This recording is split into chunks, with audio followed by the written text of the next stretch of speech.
कहते हैं पहाड़ों की हवा सुकून देती है, लेकिन आज उसी हवा में खौफ घुल चुका है। पौड़ी गढ़वाल के खिरसू इलाके में सुबह की कसरत कर रहे दो युवकों पर भालू ने हमला कर दिया, और वो भी तब जब ये दोनों अपने देश की सेवा करने के सपने लेकर घर से निकले थे। अग्निवीर भर्ती की तैयारी कर रहे थे। सुबह का वक्त था, धुंध में लिपटा पहाड़। आदर्श और आकाश रोज की तरह जंगल की पगडंडी से दौड़ते हुए गुजर रहे थे। एक सपना, एक जुनून, एक लक्ष्य, भारतीय सेना का हिस्सा बनना। पर तभी झाड़ियों में कुछ हिला और अगले ही पल एक भयावह दहाड़। भालू ने झाड़ियों से छलांग लगाई और दोनों पर टूट पड़ा। सेकंडों में सब कुछ बदल गया। दोनों युवक जमीन पर गिर पड़े। भालू ने पंजों से वार किया, दांत गड़ाए, चारों ओर चीखे, बचाओ बचाओ। आसपास मौजूद ग्रामीणों ने शोर मचाया, डंडे उठाए, पत्थर फेंके और किसी तरह दोनों युवकों को भालू के जबड़े से छुड़ा लिया।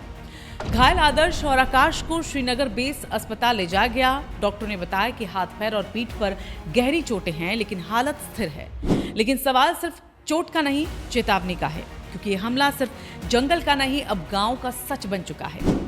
पिछले कुछ महीनों से पौड़ी के जंगलों में भालू और गुलदार दोनों का आतंक बढ़ता जा रहा है। लोग खेतों में जाने से डर रहे हैं, बच्चे स्कूल के रास्ते पे डरते हैं, और अब जवान भी ट्रेनिंग के मैदान में नहीं, जानवरों के निशाने पर है। कई बार वन विभाग को शिकायत दी गई, लेकिन कोई कार्रवाई अब तक नहीं हुई। रात में खेतों में गुलदार दिखते हैं, दिन में भालू। अब तो डर लगता है कि कब कौन कहां से हमला कर दे। ग्रामीणों ने चेतावनी दी वन विभाग को कि अगर ठोस कदम नहीं उठाया गया तो आंदोलन होगा, क्योंकि अब मामला सिर्फ इंसानों की सुरक्षा का नहीं, बल्कि उनकी हिम्मत की परीक्षा का बन गया है।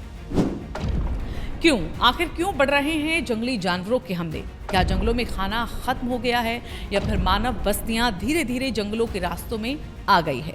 क्या ये विकास है या विनाश का संकेत है?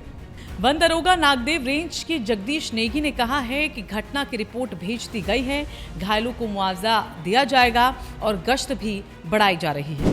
पर क्या सिर्फ गश्त और रिपोर्ट ही काफी है? जब कसरत कर रहे युवक पर भालू हमला कर दे तो सवाल उठता है, अब सुरक्षित कौन है? आदर्श और आकाश जैसे युवाओं का सपना था सीमा पर देश की रक्षा करना, लेकिन सोचिए, आज वो अपने ही गांव में, अपने ही जंगल में, अपनी ही जान की रक्षा करने को मजबूर हो रहे हैं।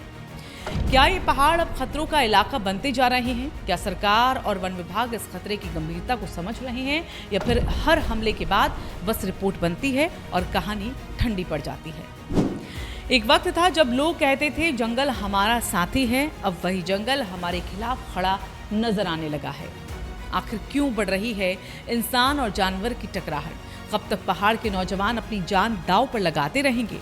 क्या वन विभाग के एक्शन सिर्फ फाइलों में रह जाएंगे?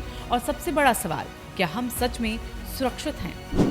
ये सिर्फ एक हादसा नहीं, ये एक चेतावनी है। भालू का हमला एक संकेत है कि जंगल अब खामोश नहीं है, वो बोल रहे हैं, तुमने हमारी जगह ली, अब भुगतो। अगर आप भी मानते हैं कि अब वक्त है सरकार और वन विभाग जागो और कुछ ठोस कदम उठाओ, तो इस वीडियो को लाइक करें, शेयर करें और कमेंट में बताएं कि आपके इलाके में भी ऐसा खतरा बढ़ रहा है। और हाँ, सब्सक्राइब करें चैनल को, हम उठाते रहेंगे पहाड़ की आवाज़ को।